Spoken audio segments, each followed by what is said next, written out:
मैं doctor JP Maurya, सहआचार्य भूगोल, पंडित नवल किशोर शर्मा राजकीय महाविद्यालय दौसा। विद्यार्थियों, आपको मालथस के जनसंख्या सिद्धांत के बारे में बताया। आज है अनुकूलतम जनसंख्या सिद्धांत क्या है। इस सिद्धांत की उत्पत्ति जनसंख्या व संसाधनों के संबंधों की तुलनात्मक विश्लेषण से हुई है। ब्रिटिश अर्थशास्त्री एडविन केनन को अनुकूलतम जनसंख्या सिद्धांत का जनक कहा जाता है। उनके अनुसार किसी देश की अनुकूलतम जनसंख्या से अभिप्राय जनसंख्या के उस आकार से होता है जो उपलब्ध संसाधन, पूंजी व वर्तमान प्रवृत्ति की स्थिति के अधिकतम प्रति व्यक्ति आय प्रदान करता है। यदि वास्तविक जनसंख्या अनुकूलतम जनसंख्या से अधिक होती है तो वह देश अति जनसंख्या का देश बन जाता है। इसके विपरीत यदि वास्तविक जनसंख्या अनुकूलतम जनसंख्या से कम हो तो वह देश न्यून जनसंख्या वाला देश होता है। इस सिद्धांत के अनुसार एक देश में अनुकूलतम जनसंख्या से तात्पर्य ऐसी जनसंख्या के आकार से है जिसमें प्रति व्यक्ति आय सर्वोच्च होती है। इस सिद्धांत के अनुसार एक देश में जनसंख्या की 3 स्थितियां हो सकती है। नंबर 1 है न्यून जनसंख्या, 2 नंबर है अनुकूलतम जनसंख्या और 3 नंबर है अधिक जनसंख्या।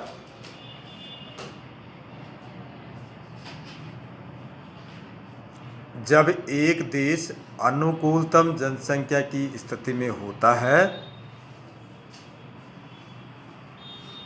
तब इसके लिए जनसंख्या का बढ़ना या घटना उपयुक्त नहीं होता। यदि अनुकूलतम से जनसंख्या कम है तो ऐसी स्थिति में जनसंख्या का बढ़ना अच्छा है। यदि जनसंख्या अनुकूलतम से अधिक है तो जनसंख्या का घटना होता है। अधिक जनसंख्या वाली स्थिति में जनसंख्या में वृद्धि के साथ साथ देश की प्रति व्यक्ति आय घटती है और जीवन स्तर में गिरावट आती है।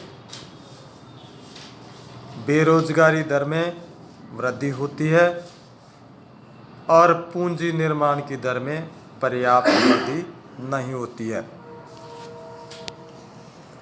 जनसंख्या व संसाधनों के सहसंबंध का सूत्र M बराबर A-O/O। M का अर्थ है असंतुलन की मात्रा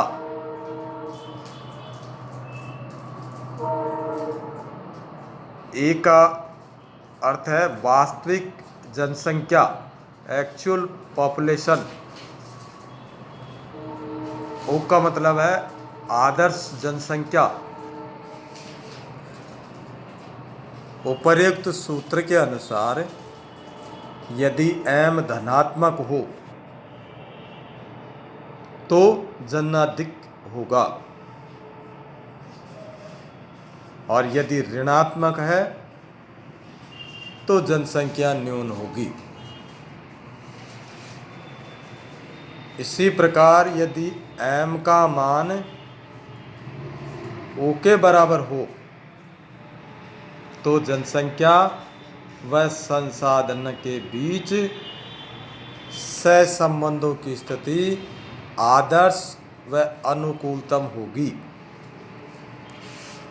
अब अनुकूलतम जनसंख्या सिद्धांत की विशेषताएं क्या क्या है?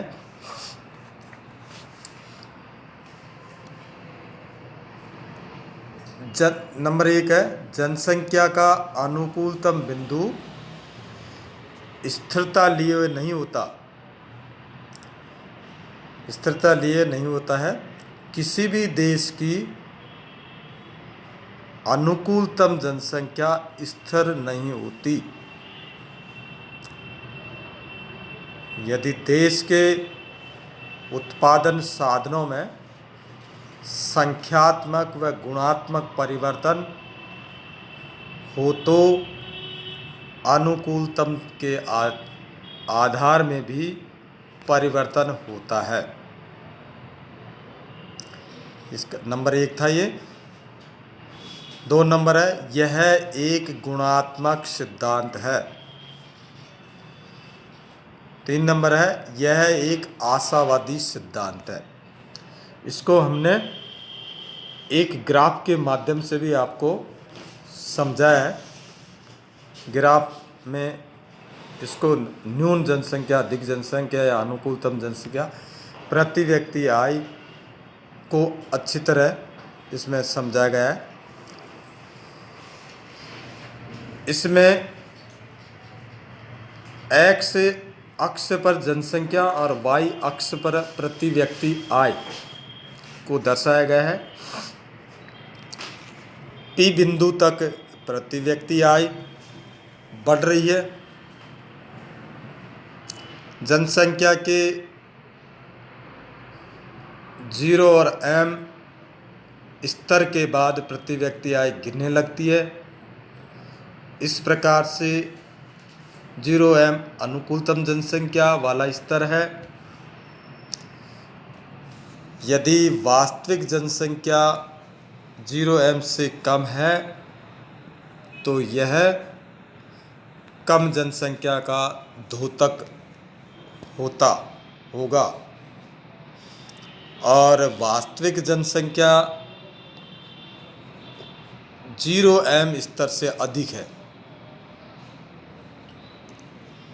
तो यह अधिक जनसंख्या का परिचायक होगा।